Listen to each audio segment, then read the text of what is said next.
And you can hear contractions talked about also as energetic blocks, which is also a good way to describe it. But it's really with the emergence of a kind of Western form of non-duality, as a result of many people awakening to the freedom of consciousness from content, awakening to something more essential of who they really are outside of the structure of a personality. So with the emergence of a Western form of non-duality with teachers like Eckhart Tolle, who comes with the power of the now, which is a non-dual position. The word emerged through those teachers teaching it. The word contraction emerged as opposed to energetic block. And there's something beautiful in both words. You know, on the one hand, energetic block is really pointing very strongly to the existence of energy, that it's almost a kind of material. It's a kind of material. It can be experienced. You know, you can have an energy here, an energy of a feeling, and you can feel if it's hot or if it's cold, if it's dense or if it's got a looseness about it, if it's gaseous. We relate to subtle energy, the energy of feelings and emotions and how it feels to be alive beyond physical sensation, as physical reality. And that could be because it is physical reality as well, but just of a more subtle form. And when this free flow of energy, subtle physical manifestation is in some way blocked, we suffer. And when that block releases, we feel an expansion and everything starts to move with a greater speed, and it enhances our well-being. So in non-dual therapy we're choosing the word contraction, even though we lose that sense of the objectivity of energy. We choose the word contraction because a block sounds a little bit like a block, like something separate. And then you want to get rid of all your blocks and you can build a house with them. You know, it's like there's something of the interdependency of all things gets lost. You shit a lot of bricks, you can build a palace. So we call it. It's funny. Yeah. So we call it contraction, because in the word contraction, something has been contracted. So it's inseparable from that which has become contracted. And that this is very, very true to life in a way. Yeah. You know, your mind is open and free and seeing all the different possibilities and receiving all the kind of impressions, and then something comes forward which is touching or pointing towards the unbearable, that which you don't want to feel. So what does your mind do? At least in this area it contracts. It kind of makes this movement. It's like the flower that the touch, they call it in Hebrew, touch me not. Yeah. That you come near it and it goes like this. Yeah, yeah. But in that word contraction, there's something where there has been the free flow of being, of true nature. Something became dissonant, and maybe just in the free flow between subtle dimensions of energy or soul dimensions of energy and physical, social vibrations of energy, like being born. So something contracts. But that thing which contracts is true nature. And that's why we have this methodology. So hatred, for example, is contracted love. It's not existing independently as hatred. There is the experience of hatred, which is coming and going, and there is the love which is feeding into it. So that means that within the contraction of hatred, for example, it's like very, very, very dense, shocked love, in a way. Which means, and this is where the healing aspect comes forward, if it's possible to move around it somehow, if love begins to move around it, it begins to decontract, because the love inside the hatred awakens. It's like it starts to rattle, so comes this strong energy of pure love. It can be subtle but strong. And so the love which is here begins to it starts to quicken, all the little, it's like atoms going, it starts to rattle, you know, and then the form begins to decontract. So at that stage, this decontracting of the form, it's got a lot is being revealed then about how it became contracted. Maybe the whole memory comes forward of a trauma, or layers of sensation of what were the triggers in history. And maybe even what comes forward is the purest form of hatred. An unbearable form of hatred, out of all proportion, because it's decontracting. You say out of all proportion, and that is a pure form? Already when it begins to, a contraction begins to decontract, it loses proportions with the present moment context. Mm-hmm. But that you'll see later on. Yeah, I mean, you know, yeah. You translated it. So it doesn't say yeah. So often what we see is a kind of movement when something begins to decontract, where it becomes worse than ever before. And at that stage, a lot of people, you know, all the triggers are there to say, okay, this isn't working for all the same reasons that the contraction happened in the first place. Let's scuff it in again. And it can get reaffirmed. It's a kind of, let's just give up on this, it's just getting unbearable. And that happens a lot, because contractions are always trying to decontract. And so there's some kind of self-operating system where we recontract, we perpetually recontract ourselves, often socially supported, until it becomes unstoppable, the unfolding.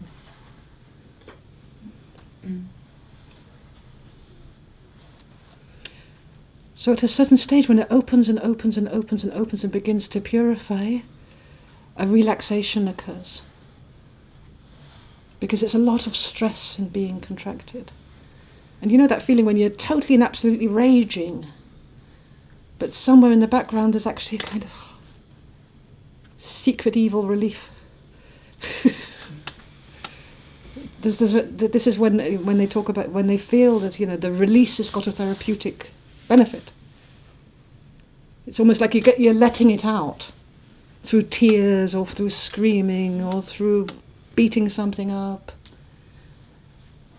And there's a lot of therapeutic ways based on this, getting to this stage of the release.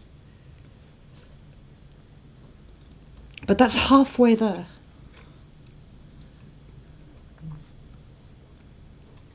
Because at a certain stage, the expression of tears, the screaming in the rage, the enactment of beating up a pillow, becomes a distraction.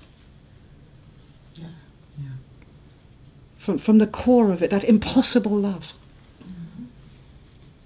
that agonizing love, which is at the core of the hatred, or that hideous compassion. And compassion is the feeling of togetherness in the suffering, which is at the core of anger and fear.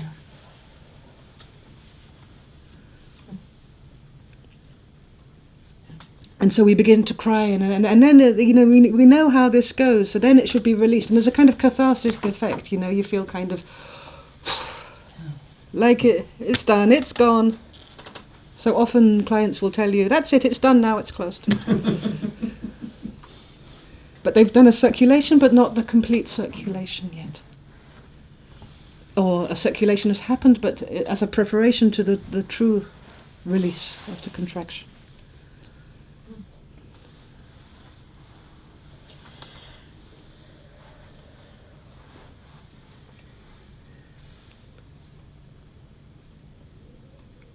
So it's very, very, very important at the same time as giving space for the releasing movement, but to stay with it, with your client, to stay with what's left. And to keep bringing back to see if there's anything left, what's there.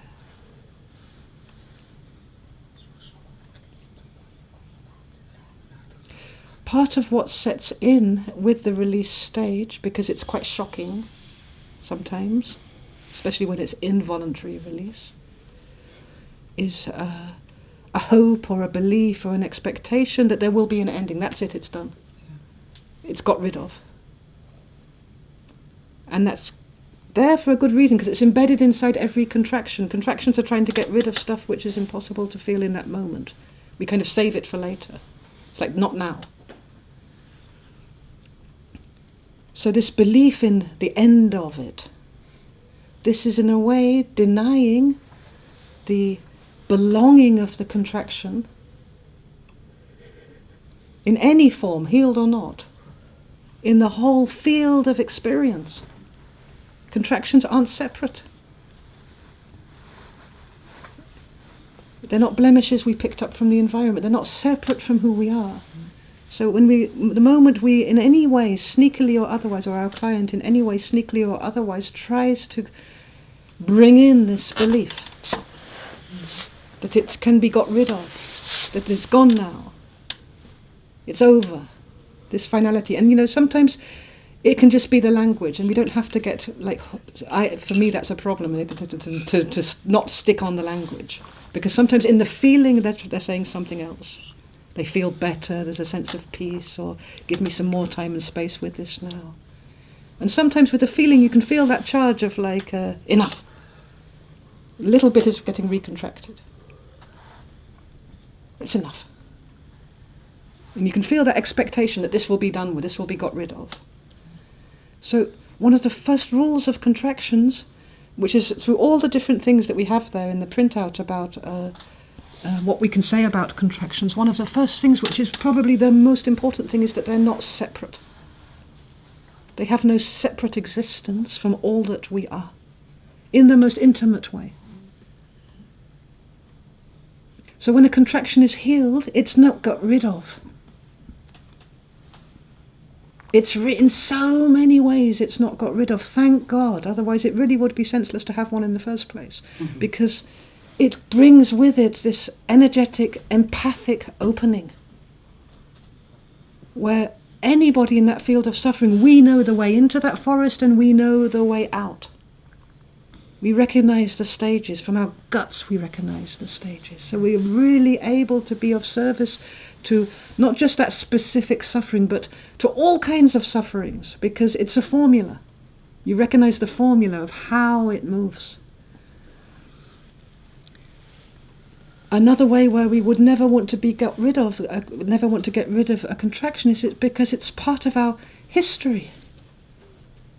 It's part of, let's say, a contraction of hatred. It's part of our experience of love, which means it's one of the ways which is, it's part of the impressions of love. It's part of the people that we care about. You don't hate. Generally, it takes a lot of blockage to start hating a random person. Hatred comes forward where there's a lot of love, but it's shocked. Towards our parents sometimes, towards our brothers and sisters, towards our partners, there's these flashes. It's not towards the random drunk tramp on the street. Not unless it's really gone quite a long way of being transferred. So, to get rid of the contraction in a way is to get rid of part of what we've experienced with the one that we love. If I take that example.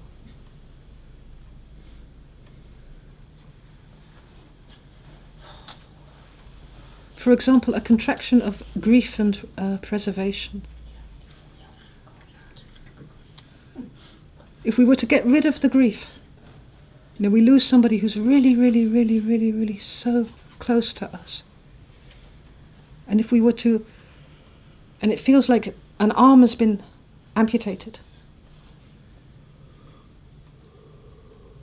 If we were just to kind of be able to have a magic pill that takes away the grief, what happens to that person? What's it also taking away? The connection. The connection, exactly. The whole ongoing connection, which includes all the reasons why we're in grief in the first place. The joy which is always there in their existence, in meeting this soul here in physical form. The cherishing of the physical presence, the smell of them, the manifestation of them for a short space in time. For a short piece of time, it's so precious. So if we were to just get rid of the grief with a magic pill, we would lose so much of the person. And that doesn't matter if it's contracted or, when the grief contraction is healed. There's a peace there, but none of the experience ever gets lost. Mm-hmm. It just no longer limits us. On the contrary, it begins to open the heart. Mm-hmm. That's how we know when it's healed. It's allowed to be there, which is quite the opposite of I want to get rid of this contraction. So I'm a little bit answering your question about what needs to be healed here. Yeah. Bart talked about it, that it's not possible to uncreate, the whole day of negation, that it's not possible to undo anything.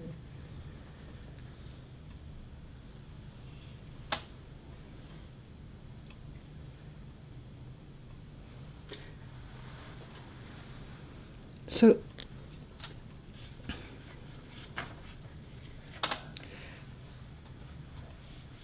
contractions are inseparable from our true nature, which means they cannot be separated or cut off, although there is an intention to cut it off. It can't be energetically separated from our aliveness, our love, our sense of peace, our sense of belonging, our innocence, the purity of our being, the joy. And all of these qualities are spontaneously arising. These are not mental.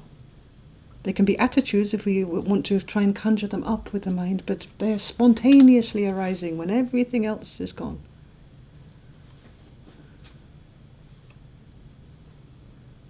Our naturalness. And they're not even inseparable from our naturalness, because there's something very, very natural in the mechanism of contraction. It's a kind of protection.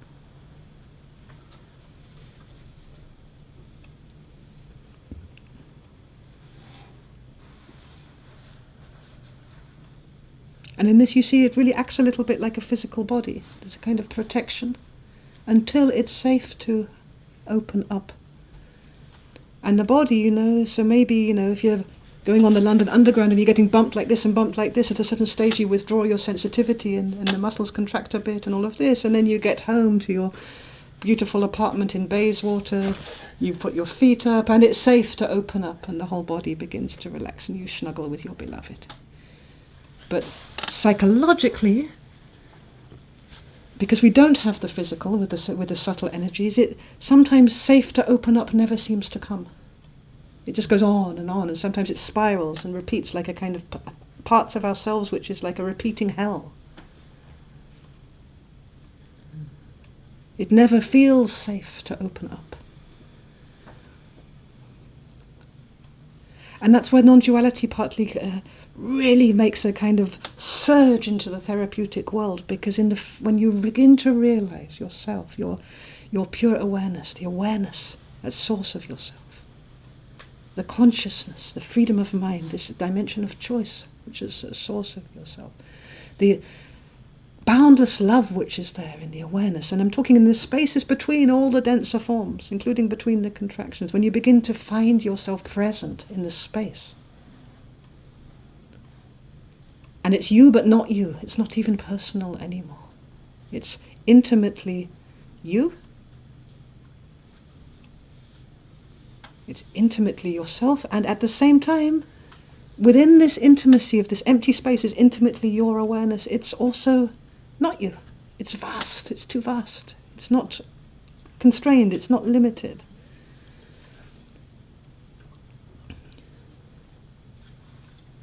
So there is a natural formula when people have a non-dual awakening and they say, I am aware that I'm aware.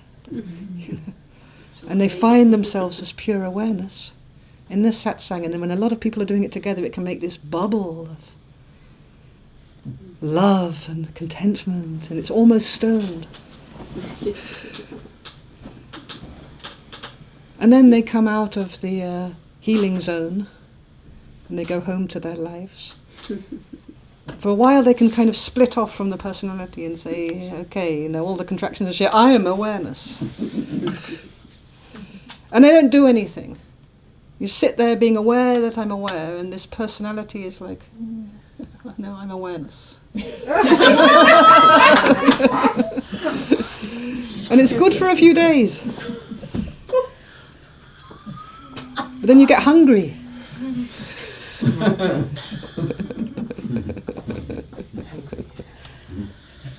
And the phone rings. And it's your father.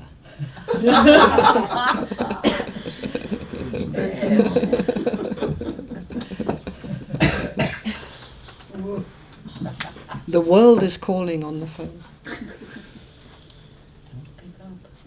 So for a while you don't pick up. You say the phone is not ringing. There's nobody here to answer that phone. Who is the one that is ringing? Who is it really? Who is the one that would answer?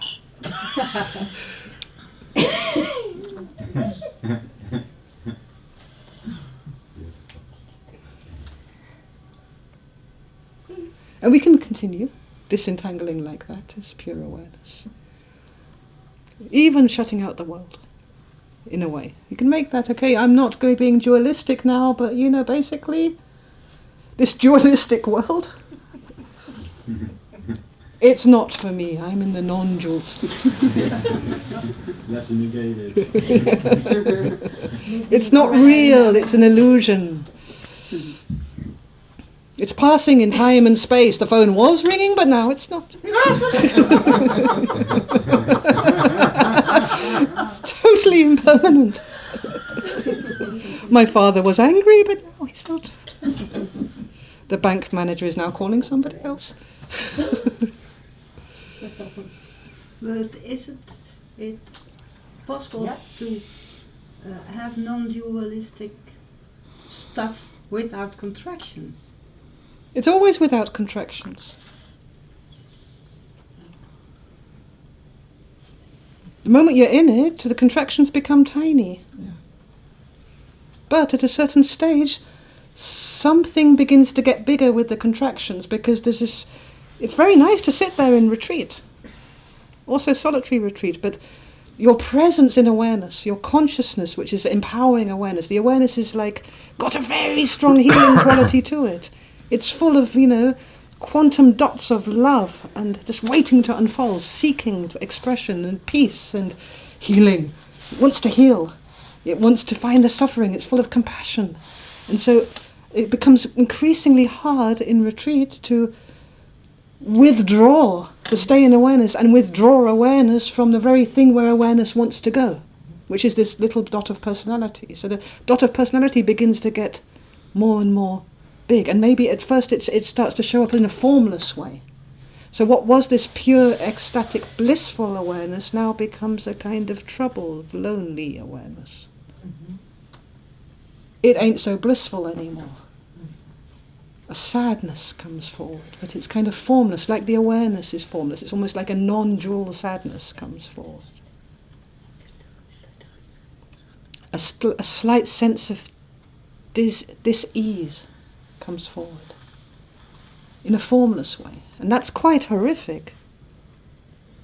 Because now you look up towards the skies of unbounded awareness and you're aware that you're aware, but it's all kind of horrible. It's a horrible universe.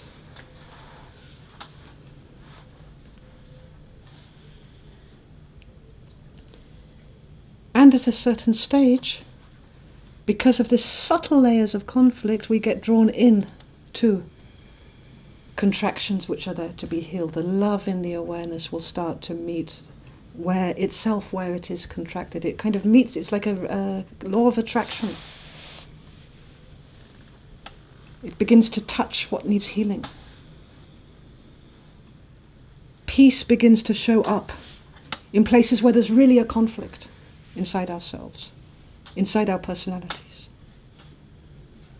But now that conflict is quite unbearable. So healing is waiting to happen then. It becomes raw, it becomes felt. And what's happening in a way is the true movement of non-duality then, because the personality is now coming to life within its own source. Within the non-dual field, it's no longer separate, it's no longer a separate thing, it's being pulled molecule by molecule back into the source. And within all of this, each moment of experience is incredibly unique. Each moment is only possible for this entity which you are to experience it exactly in that flavouring, with that particular unique million-year-long history back to the dinosaurs and the amoeba and the minerals, our ancestors, in a unique way. It's in no way a kind of blanket kind of non-dual kind of... it comes to life and the personality begins to unfold in its uniqueness, in its specialness.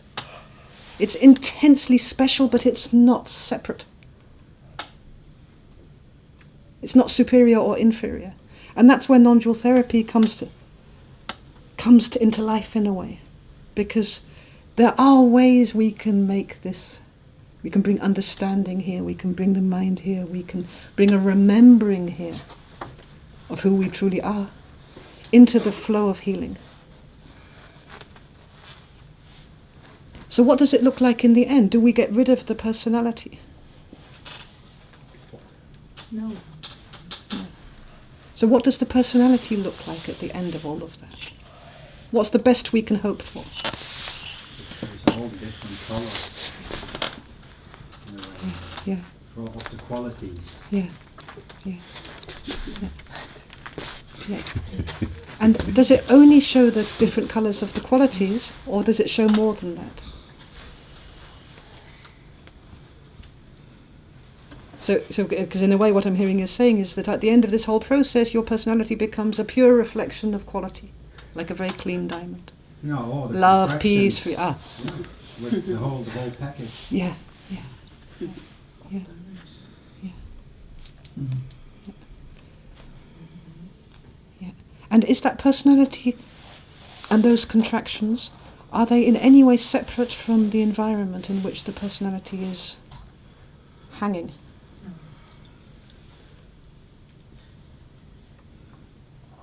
At the end of this process, is your anger still your anger? Is it separable from the anger of Mejgan? Is there a clear border there? Like if you feel that she's really pissed off, you say, oh no, this is yours. I'm not going to feel this. I just felt it, but I'm not going to feel it because it's yours, Mejgan. Yeah, more where we share it. Yeah, yeah, yeah, yeah. Because there's very little need for resistance anymore when the personality is liberated. And also I think perhaps that it's depending on where you are, the personality sheds a different light or shows a different part of you. Yeah, yeah, yeah. So it's less fixed. Yes. The personality Yeah, as an yeah, image that we yeah, every time have to yeah, yeah, show. yeah, yeah, yeah. So it's like it's perpetually being reborn and reborn and reborn and reborn. Yeah, yeah. So there's a quickening. And you recognize the person very well. Yeah. it's inseparable, but it has a flavor from that Yeah, who lives in. yeah, yeah. And where does that flavour come from? What are these Uniqueness flavours? from that living being here. And Yeah. how he is. There's nothing. There's only one Georgie, only one Harriet.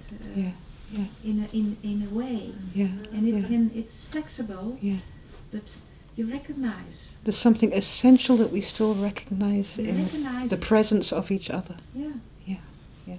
Although it is changing maybe, but there Yeah. is something, and Yeah. I cannot say Yeah. what it is, but Yeah. you recognize. Yeah. He's free, but Yeah. Yeah. it's Yeah. him Yeah. or her. Or Yeah. and most of the time you see it on persons on the back. Yeah. You can sometimes persons recognize, that's not what you're talking Yeah. about. But Yeah. sometimes Yeah. you can how they walk. Yeah. And, Yeah. or Yeah. In so many ways, that essential quality, that essential layer, and now we move out of the physical, it becomes quite boundless. It becomes like a whole universe. Yeah. It's no longer held back. no. Like it can circle the universe. And it's them but not them. Yeah. So nothing of the uniqueness gets lost. And there's an incredible freedom in this.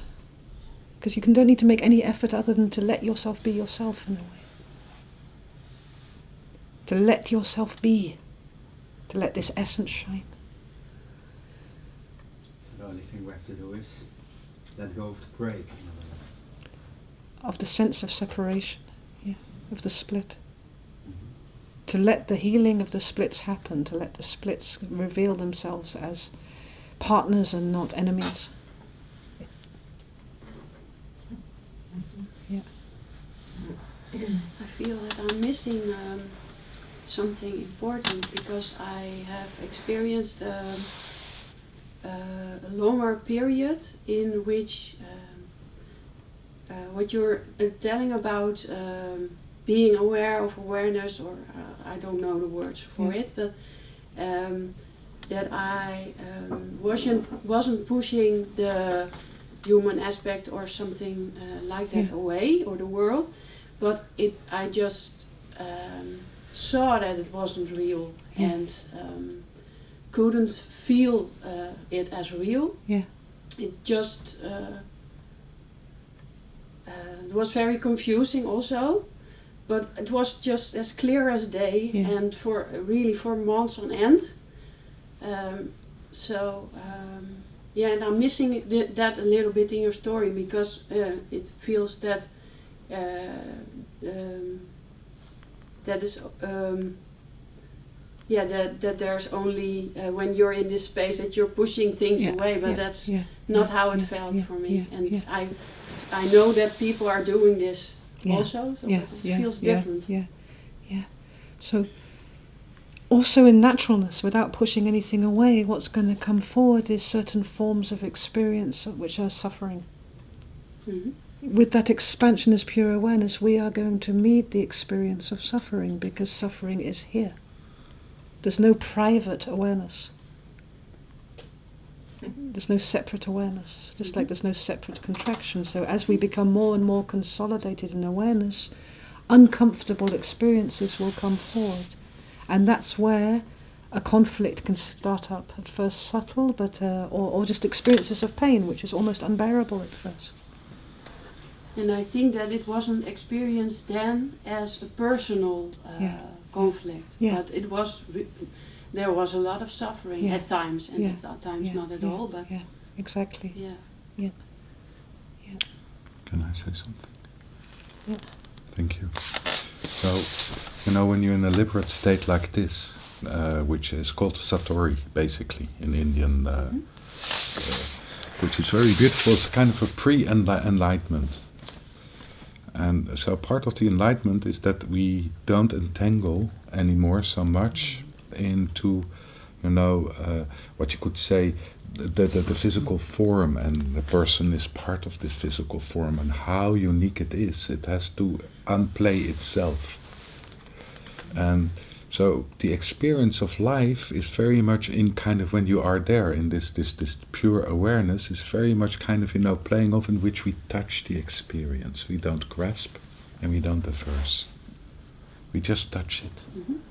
And then something happens, there's still a contraction there. And this is where non-dual therapy is so helpful. So there is this contraction, and then we grasp it or we averse it.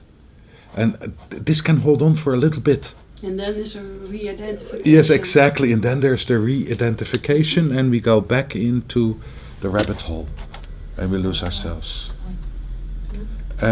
This is quite difficult because, when you're in this state of pure awareness, and this state of freedom, it's not only that, your own fuck-ups are calling you back, but it's like the whole world, the whole environment is kind of, is trying to drag you back into form, into how you should be, what you will be. Yes. They kind of, they really kind of are tempting you to grasp or reverse something. It's all, the whole language is going about grasping and reversing. So it's really, it's difficult. And this, it's so important to understand.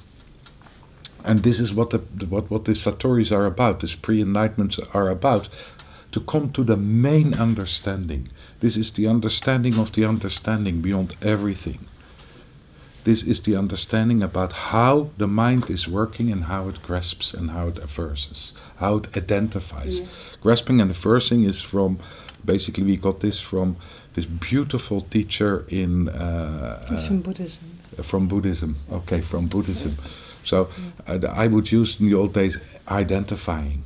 Mm-hmm. Don't identify with it as it being yours. Mm-hmm. Identify with it as it is what it is. And the moment we identify with it as it being ours, we start to move into the tunnel again, the rabbit hole. So that's a little bit added. So, it's at the... yeah. Do you think that the world is doing that, or is the world, the energy of the world, actually doing that? The world actually is doing that. Yeah, okay. Yeah. You're not separate from the world. We are not separate from the world, and we change our position, so the world wants us to be back where they know us. It's not bad, it's love as well. Okay. Yeah. But we need these contractions to be more aware, I think. Okay. Yeah. Chicken and egg. It's a chicken and an egg kind of story. Like what came first? What goes first? Yeah. Yeah. So it's a bit like the story of the Buddha. Buddhism, they say it's all about non-attachment, non-entanglement, and resting as true nature, not grasping and averting. And yet, the whole story of Buddha is that he's a prince inside a castle, which is separate from the whole. Mm. And he's got everything he ever needs. He's got the ultimate rebirth. He's royalty. And something compels him. He cannot stay in this, I'm the best and fuck the rest. He can't stay in this, I'm all right, Jack. Something is compelling him. There's an unrest inside this place of luxury, and all his needs are met and everything. And this something drives him outside of the castle. And he begins to meet suffering. In a way you could say he's pulled outside of the castle. And then he goes into a shock at the suffering. And it becomes a problem. He has a conflict with suffering. And so begins this process of deep healing, which in the case of Buddhism founds a whole religion, of understanding the mystery of suffering. And part of the process involves visiting places of experience which are the least allowed.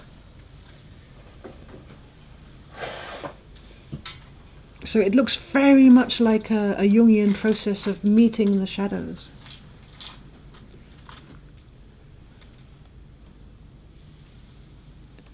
And that's a little bit what's happening out of the non-dual state in the movement back into the world of suffering. And it's a kind of a drive of compassion, of care, of love, which is so fundamental to probably the whole show of why creation happened in the first place. So we bring it down to the clinic level, and we look at, I just go quickly through some of the characteristics of contractions, if we have time. So one of the first things is that contractions are denying time and space. It's something that somebody or their ancestors or collectively, but somehow there's been a kind of, this isn't really allowed to go into the flow of time and space. It's not really safe. It's a protective mechanism. Often then it becomes desynchronized with the actual flow of events, the actual context of what's going on. There's like something going here which is born, which is carrying an energy, which is no longer in synchronicity with what's going on in the environment, except for a trigger, but then the trigger can be out of, our response can be out of all proportion to the situation. We can respond to things out of all proportions. So in the denial of time and space, what it's really, really yearning for is that sense of unlimited time and space. So the easiest way to kind of begin facilitating this as a practitioner is to come into the physical sensations of the body, to come into, as much as possible, the here and now. And the body is quite a reliable compass for the here and now. To feel the feet on the floor, to feel your hands, to kind of let go into the reality of the here and now. And in that, it falls away that you're a client and you've got to fix their problem and you've got to heal them and all of this. So they're telling you their contraction and you're totally moving into the here and now of this moment. In many ways, when you work on Skype, when you work across through the internet, it's easier to do that because they're in a different here and now from you. Especially when they're in America, it's their morning, it's your evening, and you come into the here and now, and the here and now becomes very, very strong because you're in different times and spaces, so it flips you into this immediacy. It has advantages, the online thing. There's a kind of communion that happens there, outside of time and space, and a connection which is formed. So what is it to give a contraction all the time and space, you know? So both time and space, we're talking about unlimited time and space. So unlimited time means you have the possibility to work with absolute immediacy. Like, now. What are you feeling right now? You know, fuck the story. What's going on now? Where is it? You can make things very immediate. Like there's no time, there's only now. That's unlimited time. And the other spectrum of unlimited time, it's like you absolutely have lifetimes. You have eternity. If that's what it needs. So it's got a kind of zero distance now, and there's an infinite now, in a way. So it's an attitude that you can give this contraction all of eternity. So both these polarities is possible in the now.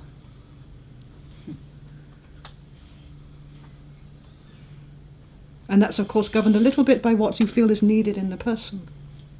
And when they've got a strong agenda to get rid of something, sometimes it's very important to let them know that, because the core of that contraction that they're trying to get rid of, the real turnaround is when they come to a point of agreement that they could live with this for all eternity.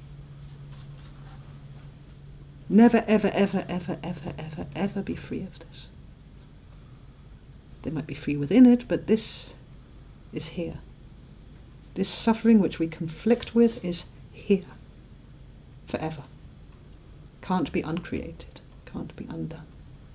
So that's just within the now.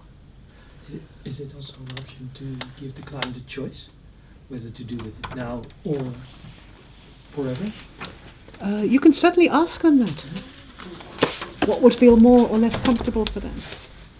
But when you move into the immediacy of now, then you begin moving into where is it inside your body, because the body is very more alive in the now than the mind is. And they begin to feel the sensations within the physical body right now, and how it's moving right now. This is, so you say, where do you feel this sense of betrayal? Inside your body right now.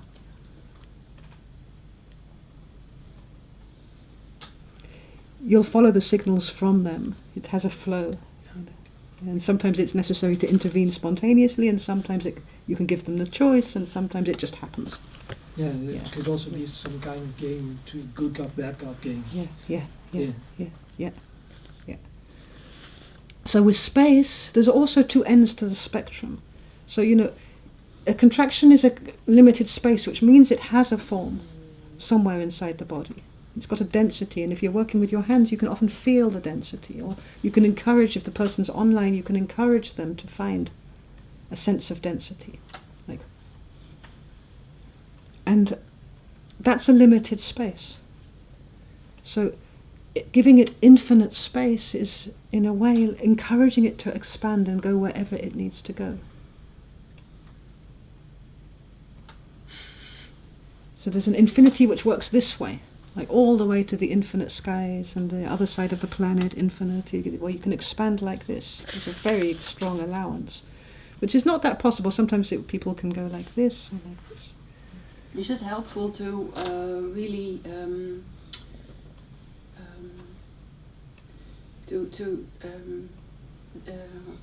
met gebaren, with gestures, do what you're doing, like you can. The infinite. This and feels that will be helpful. Yeah.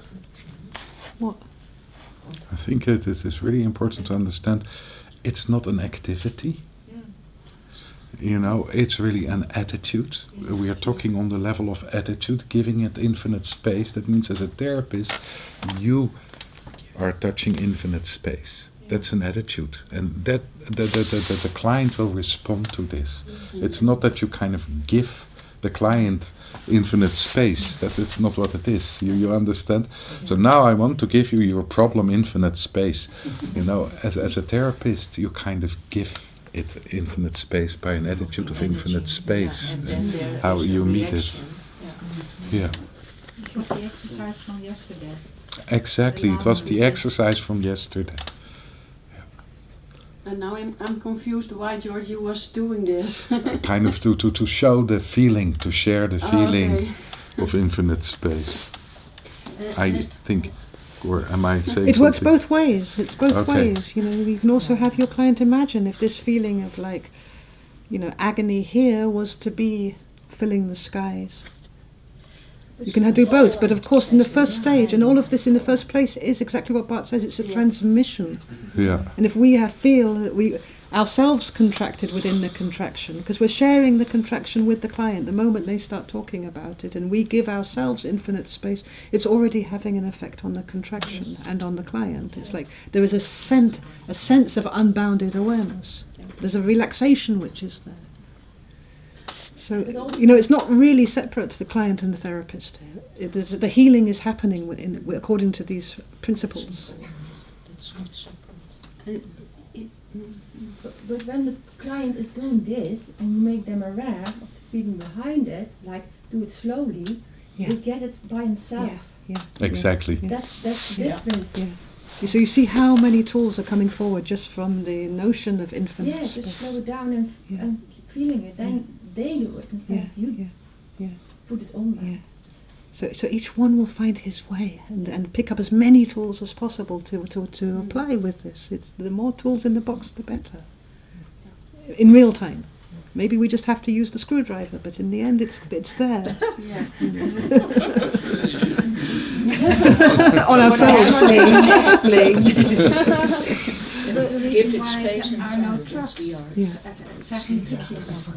No tricks. There are no tricks. No, it's full of tails, but no tricks. So the other side of infinity, like the other side of the now, the other side of infinity, it's not all about boundless zoom out into this big stone space. There's another side of infinity which is the realization of the ability to go to zero distance. Zero distance. This is like more intimate than intimate. So infinity is like, it's not like one point that goes like this, it's also a point that can implode on itself completely and reach its own singularity. So zero distance is when you take even a tiny bit of the feeling and you really, really let yourself experience it completely. You become the feeling, even a little tiny bit of it. Zero distance. And again, an attitude of zero distance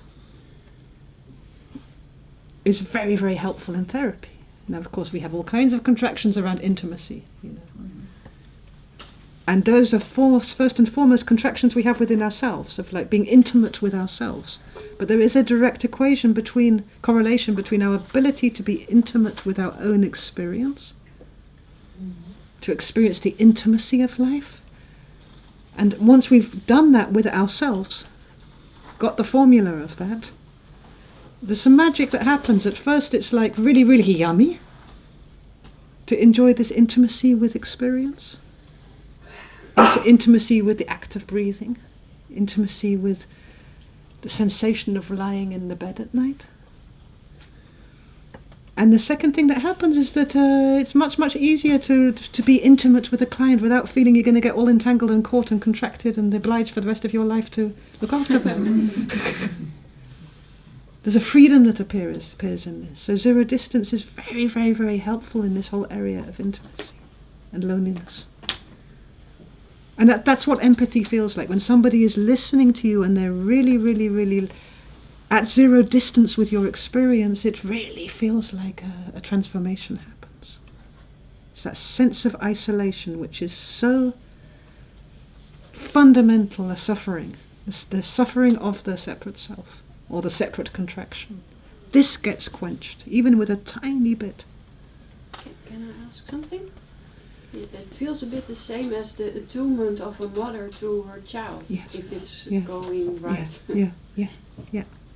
Yeah. And in the same way, on the dark side, that's where a lot of little contractions will come forward around intimacy. Yeah. And pointing to the body, what you are doing, saying, where do you feel it now? Yeah. That's how you can bring it in the here and now. Yeah. And the zero distance. Not just in the body, but it can be in front of the body, in the body and the space around the body. Mm-hmm. And of course, when there's freedom in time and space, they'll go to their most comfortable place to feel the feeling. So a lot of people, when you first see them, they're feeling a pain of rejection, they'll feel it in the heart, because that's their go-to place. And if they're feeling fear, they'll go to what they think, they prepared it earlier, is where they feel fear, either the belly or the solar plexus. Yeah. And then it can be nice to say, can you take this feeling and put it, like, in your knees? How does it feel in your knees? How does it feel on your left? This is also playing with space, playing with the freedom of movement. Especially to move the sensations in the heart to the sensations in the pelvic is very helpful. Or the sensations in the pelvic to have the same kind of emotional vibration experienced in the heart. It's always creating a movement. And is it also to distract the mind, or to cut the mind out of this? It's partly to introduce the freshness of the here and now as well. Because the go-to zone, I feel love here, is habit-based. It's trapped. And they're not even really feeling love here. It's just like this is what they learned. It's the belief system. It's like saying the right thing to please you. Where should I feel this feeling of, here? So it's to awaken, to refresh, to shake it up a bit, as a possibility. Okay, and next characteristic of contraction, really, really great one. I love this one. They're little fascist dictators, these contractions. They think that they are separate in their own right. Little Mussolinis. Autonomous systems, quite grandiose. Me and my pain.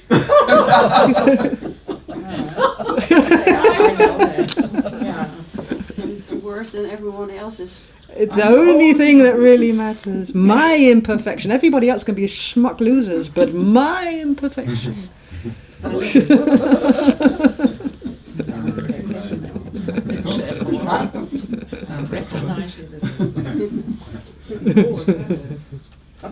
So there is this kind of suffering of separation inside the contraction because it believes itself to be a separate system, and it believes itself somehow, because it was born from protection, it thinks that everything depends on it to save the show.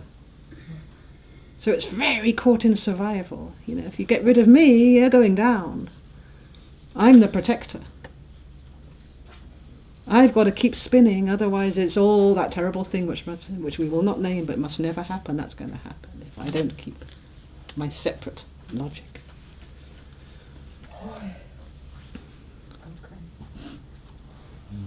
And it claims a lot of authority, the authority of suffering. And anybody who's met the Polish mother, the Polish Jewish mother, is a good example of the weapon of suffering, the authority, the power tool of this suffering. And you can see the narcissism which is inside of it. Because it's all about the other, because it's all about me. The other is there for me, to be there for the other. It's all me, me, me. It's a kind of narcissistic selfishness. It's self-sacrifice. It's all about the self, but it's not the self. It's not the whole well-being of the whole system of the self, past, present and future. It's about another kind of self. You never met them real. Hmm? You never met them real. You can never have another connection with Yeah, them than in that. Yeah. That's connection. It's hard to connect, very hard to connect through that. And that's very much what contractions can be like. No, it is easy in that way, Yeah, but on different ways yeah, it is not possible. Yeah. Possible. Yes, exactly. You've got to dance to the one that plays the tune. Yeah. So, this kind of narcissistic wounding inside a contraction, you know, I can see that when I say narcissistic, you're all thinking narcissism is very, very, very, very, very bad. But actually it's a narcissistic universe. You know, Bart said that the whole universe is here to experience itself. God is looking at himself in the mirror. I mean, you know, too sexy for his cat, you know. Yes. So this narcissistic drive of a little child to be seen, to be at the center of his or her own universe, this is healthy.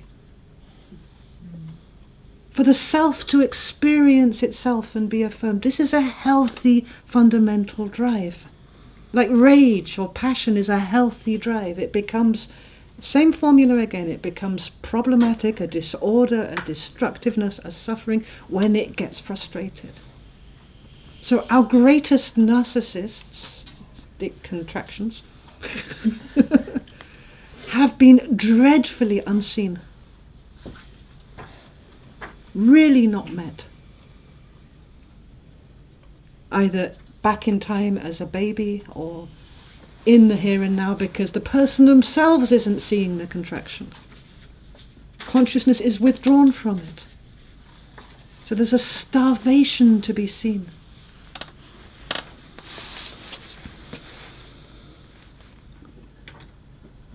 Narcissism becomes a disorder when the lack of being seen becomes an obsession and it gets confused with structures of power to try and bring consciousness towards itself constantly like a bottomless pit, but it's never enough. Unless that person is ready to take responsibility for their own consciousness and to meet the suffering which is there in not being seen. You see, it spirals because the suffering of not being seen is not seen. Try and get it from here, from the American public.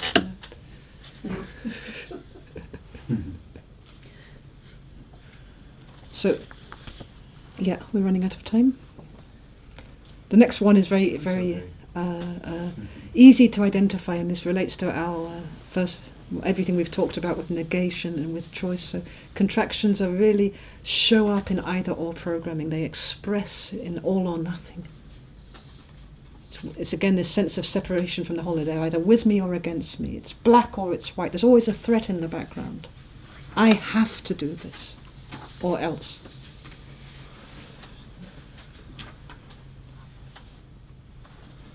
Everybody will, it really recruits the power of the either or thinking. It's very polarized in a sense.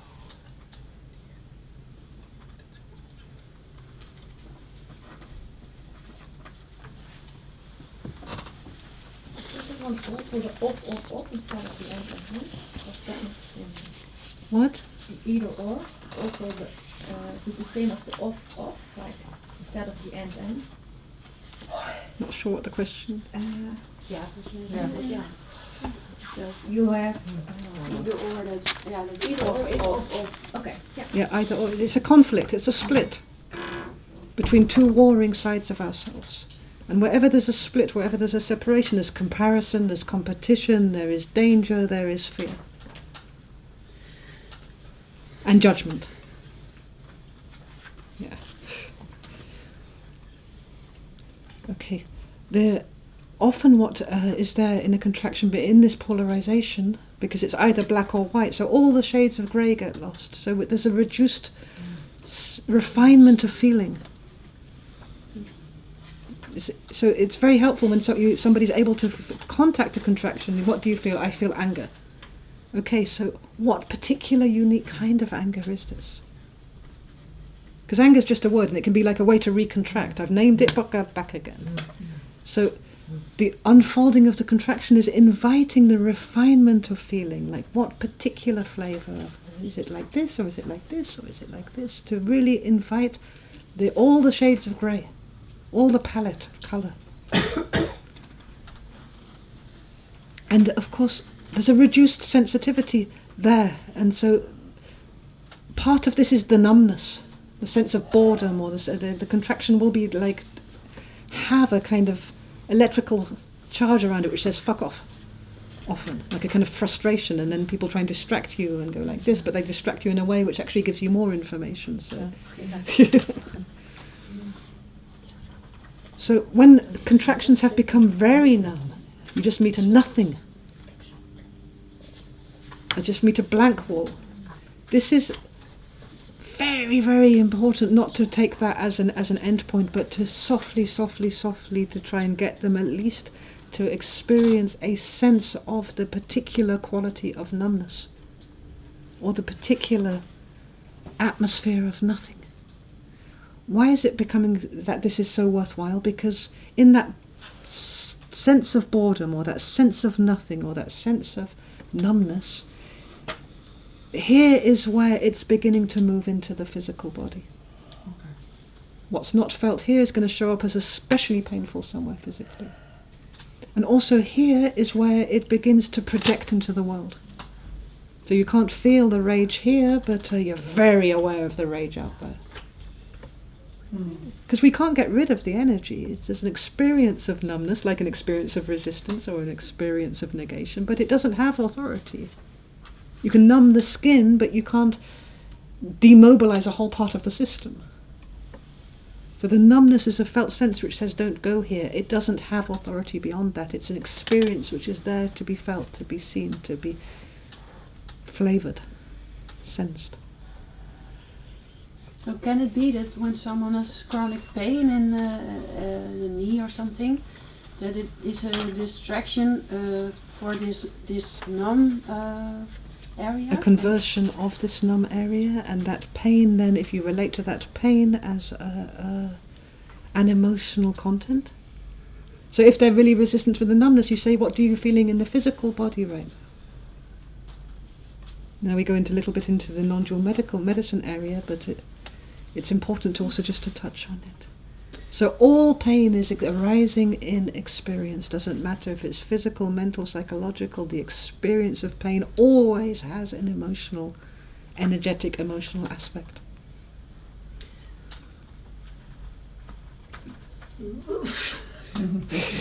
But in this way, you as a therapist or healer or something like that, the only thing you have to do is give time and space to unravel Yeah. the contraction itself by the client. Yeah. Exactly. Yeah. But often that's affirming. For example, when you meet, they'll say, I've got just such a resistance. People come to you for a session because they're not able to move through their resistance. Yeah. And the one thing they never thought about was actually to experience the resistance. Yeah. But the moment you begin to experience the resistance, what are you doing? You're in the middle of it. You're moving inside of it. The resistance is just a feeling, but they've got some kind of belief system that over here is, the Garden of Eden, and here is resistance, and this is able to block it. So sometimes, we need to a little bit reframe. Mm-hmm. There is something going on in undoing the conditioning, undoing the programming, inviting a fresh look, liberating their consciousness a little bit. But it breaks down the whole psychiatric, Western psychiatry. Because when you see just as a contraction, you do other things, then see it as bipolar or something like that. Yeah. Because it's just that. Yeah. It's just a contraction. Yeah. It's a phenomena in the here and now happening, actually. Yeah. Not that popular with psychiatrists. Okay, it's trapped energy from the past. We did that already. It's old friends, sense of familiarity to a contraction. You think the contraction is your enemy, but actually it's often your deepest ally. It's got a sense of home about it. Feel comfortable when everybody's being an asshole, because that feels like home and something in the system relaxes. And it's really friendly in the sense also that there's something very beautiful, like a loyal dog about it. It's there to protect you in the first place. So it's a kind of conversation that happens, a kind of reunion that happens, where we stop conflicting against it and we kind of begin to work together with the contraction. Also in this way there's a friendliness. And the energy of friendliness is very, very, very, very, very helpful. Because of course if we experience our parts of ourselves as enemies, then in no time the whole world seems to be hostile.